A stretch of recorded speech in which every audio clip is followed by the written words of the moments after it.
What if the reason you do not have everything you want is because you are trying too hard to get it? Think about that for a second. You wake up every day, grinding, hustling, forcing, pushing. You scroll through social media and see people living your dream life. So you clench your fists tighter, you work harder, you stress more, and somehow the things you want keep slipping further away. It feels like chasing your own shadow. The faster you run, the faster it runs too. Sound familiar? You are not alone. Millions of people are stuck in this exact loop, stressing more and wondering why the results never match the effort. Here is the truth nobody tells you. The ancient Stoics figured out thousands of years ago that the universe does not reward desperation, it rewards alignment. They called it Amor Fati, the love of fate. It is the radical idea that everything happening to you right now, the good, the bad, the confusing, is working for you, not against you. And when you finally understand that, something clicks. Life stops feeling like a battlefield and starts feeling like a dance. Today, I am going to walk you through 10 Stoic rules that will shift everything. These are not fluffy affirmations you tape to your mirror. These are battle-tested principles that Roman emperors and ancient philosophers used to build empires, find peace, and attract exactly what they needed. And here is a little secret to keep you curious. The most powerful rule on this list involves doing absolutely nothing. Stay with me. This is going to change how you see everything. Let us start with something that sounds completely backwards. You need to want things without needing them. Picture two people walking into a job interview. The first person is sweating, rehearsing answers under their breath, thinking, if I do not get this job, my life is over. The second person walks in relaxed, smiling, genuinely curious about the company. They want the job, sure, but they also know that if it does not work out, something else will. Who do you think gets the offer? 9 times out of 10, it is the second person, and it is not luck, it is energy. The Stoics understood this deeply. Marcus Aurelius, the most powerful man in the ancient world, wrote in his private journal that we suffer more in imagination than in reality. When you attach your entire identity to an outcome, you radiate desperation. People feel it, opportunities feel it. But when you practice detached desire, when you hold your goals loosely like a butterfly in your open palm, something magical happens. You become magnetic. You stop chasing and start attracting. This does not mean you stop caring. It means you stop white-knuckling. You do your best work, then you release. You trust that what is meant for you will not miss you. Think about water for a second. Water does not force its way through rock. It flows around it, over it, under it, and given enough time, it carves the Grand Canyon. That is the power of wanting without clinging. Be like water. Move toward your goals with calm, steady intention, not frantic desperation. Now let me ask you something. Where do you actually live? Not your address. Where does your mind live? If you are like most people, your mind is either stuck in yesterday or anxious about tomorrow. You are replaying that awkward conversation from last week. You are worried about that bill due next month. And while your mind is time traveling, your actual life, the one happening right now, is passing you by.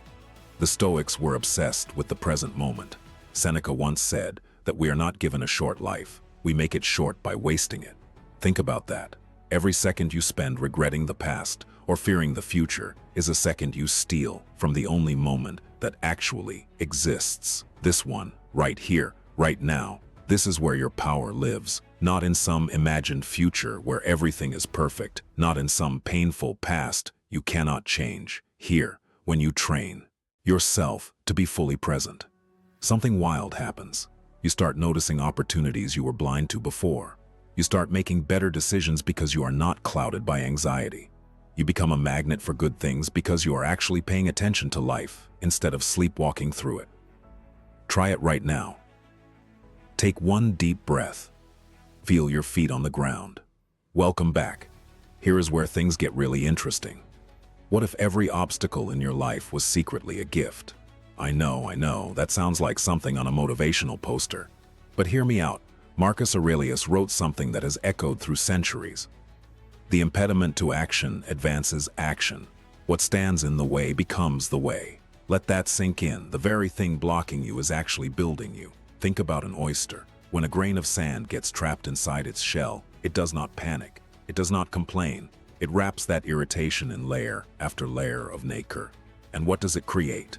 A pearl. Your problems are your grains of sand. That rejection you got, it is redirecting you. That failure you experienced, it is teaching you. That heartbreak, it is softening you into someone who can love deeper. The Stoics did not avoid pain. They used it. They saw every setback as a setup for something greater. So the next time life throws you a curveball, instead of asking, why is this happening to me? Try asking, what is this preparing me for? That single shift in perspective changes everything. Now let me tell you something that might sting a little. You have been giving your power away.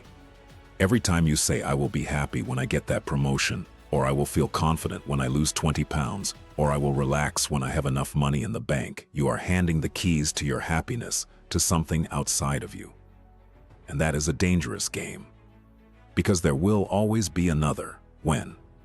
Epictetus, a Stoic philosopher who was born into slavery, taught that it is not what happens to you that matters. It is how you respond. This man had every reason to be bitter, angry, broken, but he chose differently. He chose inner authority. He decided that no person, no circumstance, no twist of fate could touch the peace inside him unless he allowed it. That is real power, not controlling the world around you, controlling the world within you. Happiness is not a destination you arrive at. It is a decision you make right now, in the middle of the mess, in the middle of the uncertainty. When you stop outsourcing your joy, you become unstoppable. Nobody can take from you what you refuse to place in their hands. All right, here is the one I teased at the beginning, the rule that involves doing absolutely nothing. And no, I am not joking. There is a profound difference between being lazy and being strategic. In our culture, we worship busyness. If you are not grinding 20 hours a day, you are falling behind. But the Stoics saw through this illusion. They knew that sometimes the wisest action is non-action. Think of a farmer. After planting seeds, does the farmer dig them up every day to check if they are growing? Of course not. That would kill the seeds. The farmer plants, waters, and then steps back. They trust the process. They let the sun and the soil do their work. Your goals are the same way. You have planted seeds with your effort, your vision, your intention. Now let them germinate. Stop micromanaging the universe. Stop refreshing your email every 5 minutes. Stop obsessing over results. Do your part, then get out of the way. Some of the best things that ever happened to you came when you were not even trying. That is not a coincidence. That is the law of strategic non-action. Let us shift gears for a moment. When was the last time you stopped and genuinely appreciated what you already have? Not in a forced, write in your gratitude journal kind of way, but truly felt it in your bones. Most of us are so focused on what is missing that we forget what is already here. And here is the irony. The universe does not give more to people who complain about what they lack. It gives more to people who celebrate what they have. The Stoics practiced this daily. Every morning, Marcus Aurelius would remind himself that today could be his last. Not to be morbid, but to be grateful. When you realize that everything, your health, your relationships, this very breath is borrowed time, you stop taking it for granted. Gratitude is not just a warm, fuzzy feeling. It is a force. It shifts your brain from scarcity mode to abundance mode. And when you operate from abundance, you make bolder moves. You take smarter risks. You attract people and opportunities that match your energy. Start tonight. Before you fall asleep, name 3 things that went right today. Not big things, small things. The coffee that tasted perfect. The stranger who smiled at you. The sunset you almost missed. Watch how quickly your world expands. This is not wishful thinking. Neuroscience backs this up. Your brain physically rewires itself when you practice gratitude consistently. You literally start seeing more of what is good because you have trained your mind to look for it. The Stoics did not have brain scans, but they knew the principle intuitively. What you focus on grows. Focus on lack, and lack multiplies. Focus on abundance, and abundance becomes your default setting. Now here is a question that might surprise you. Who is really in charge of your emotions? If someone cuts you off in traffic, do you get angry? If your boss criticizes your work, do you feel crushed? If a friend cancels plans, do you spiral into self-doubt? Most people react to life like puppets on strings. Something happens and they jerk in whatever direction the event pulls them. But the Stoics taught something radical. Between every event and your reaction, there is a space. And in that space lives your freedom. You get to choose, not what happens to you, but how you respond. That is emotional sovereignty. It does not mean you become a robot. It does not mean you suppress your feelings. It means you observe them instead of being controlled by them.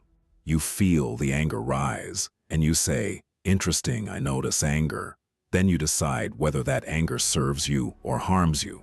That pause, that tiny moment of awareness, is the difference between a reaction and a response. Masters of their own minds do not react.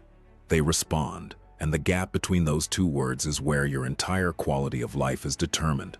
Practice this today. The next time something triggers you, pause for just 3 seconds. 3 seconds. That is all it takes to shift from autopilot to awareness. In those 3 seconds, you reclaim a power that most people give away 100 times a day without even realizing it. Let me share something that goes against everything modern society teaches you. What if you already have enough? I'm not saying stop growing. I'm not saying settle.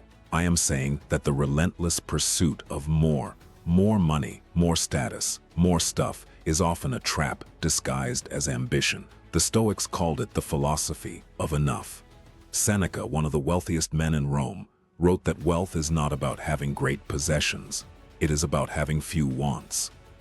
When you are content with what you have, something paradoxical happens. More comes to you. Not because you tricked the universe, but because contentment makes you creative instead of desperate. You stop making fear-based decisions. You stop saying yes to things that drain you just because you are afraid of missing out. Contentment is not the enemy of ambition. It is the foundation of it. The person who builds from a place of peace creates something lasting. The person who builds from a place of panic creates something fragile. Look at the most fulfilled people you know. Not the richest, the most fulfilled. They are rarely the ones with the most. They are the ones who need the least. There is an unshakable confidence that comes from knowing you are already whole. No promotion, no relationship, no bank balance can add to your completeness. Build from that place.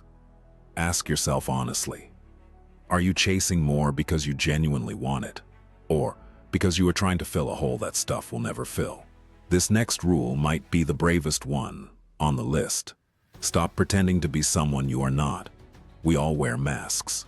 The professional mask at work, the confident mask on social media, the everything is fine mask with friends. And we wonder why we feel exhausted.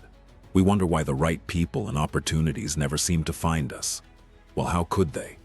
They are looking for the real you, and you have been hiding. The Stoics valued authenticity above almost everything. Marcus Aurelius wrote that waste no more time arguing about what a good person should be. Just be one. Stop performing. Stop curating. Stop editing yourself to fit into boxes that were never meant for you. When you show up as exactly who you are, flaws and all, you give the world permission to meet you there. The right job finds you. The right partner finds you. The right friends find you. Not because you chase them down, but because you stopped running from yourself. Vulnerability is not weakness. It is the strongest signal you can send. It says, I am real, and I trust that being real is enough. The world does not need another polished, filtered version of a human being. It needs you, the raw, unedited, sometimes messy, always genuine you. That is where your power lives, not in the performance, in the truth. And finally, the rule that ties everything together: trust in divine timing. I know you are impatient.